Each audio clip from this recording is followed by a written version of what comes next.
जब न्यूज में आता है कि पुलिस या इनकम टैक्स डिपार्टमेंट ने करोड़ों रुपए का कैश सीज किया है, तो आखिर इन पैसों का होता क्या है? क्या ये पैसे गवर्नमेंट यूज कर लेती है या वो बस लॉकर्स में पड़े रहते हैं या फिर कुछ और? तो आज हम जानेंगे सीज किए हुए पैसों का असली सफर, रेड के 1 सेकंड बाद से कोर्ट के फाइनल डिसीजन तक।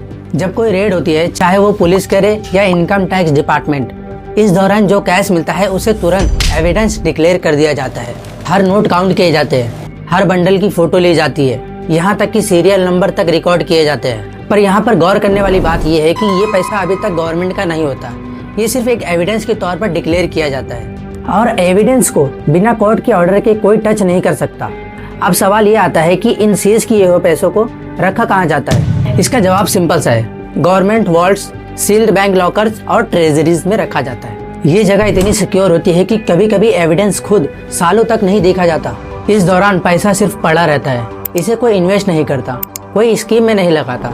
ये पैसा सिस्टम के लिए डेड मनी होता है। डेड मनी का मतलब होता है ऐसा पैसा जो किसी के काम में ना आए, ना वो गवर्नमेंट के यूज में आएगा, ना उस व्यक्ति के काम में आएगा जिसके यहाँ से पैसा जब्त किया गया है। अब आता है सबसे इम्पोर्टेंट फेस, कोर्ट का डिसीजन।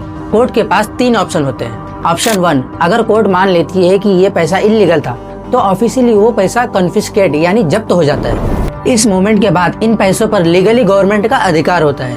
ऑप्शन 2, जब इनोसेंट प्रूव होता है, अगर एक्यूज्ड इनोसेंट निकलता है तो ये पैसे वापस मिल सकते हैं, कभी कभी इंटरेस्ट के साथ भी। लेकिन ये प्रोसेस इतना स्लो होता है कि लोग अपनी जिंदगी के काफी साल कोर्ट के चक्कर में गवा देते हैं। ऑप्शन 3, जब्त किए हुए पैसों का ओनर अगर नहीं मिलता तो ऐसे केसेस में उन पैसों को स्टेट के पास ट्रांसफर कर दिया जाता है। अब कंफ्यूजन को क्लियर करते हैं। कन्फिस्केटेड मनी यानी जब्त किया हुआ पैसा लीगली किसी पॉलिटिशियन के पॉकेट में नहीं जा सकता, ये पैसा नेशनल ट्रेजरी में ऐड होता है। इसका यूज हो सकता है public welfare, infrastructure, disaster relief और गवर्नमेंट के लॉसेस को रिकवर करने में। पर ये सब डायरेक्ट नहीं होता, इसमें भी अप्रूवल और पेपर वर्क्स लगते हैं। अब ऐसा सच जो कम लोग बताते हैं, करोड़ों रुपए कोर्ट केसेस में 10 से 15 साल तक पड़े रहते हैं। इन्फ्लेशन उनकी वैल्यू खा जाता है, कभी कभी पैसों को संभालने का खर्चा जब्त किए हुए पैसों से ज्यादा हो जाता है। सिस्टम गलत नहीं है पर स्पीड स्लो है। तो अब सवाल ये नहीं है कि कन्फिस्केटेड मनी का क्या होता है, सवाल ये है कि जस्टिस का मतलब क्या पैसे को सिर्फ रोक लेना होता है या उसे सही टाइम पर यूज करना भी?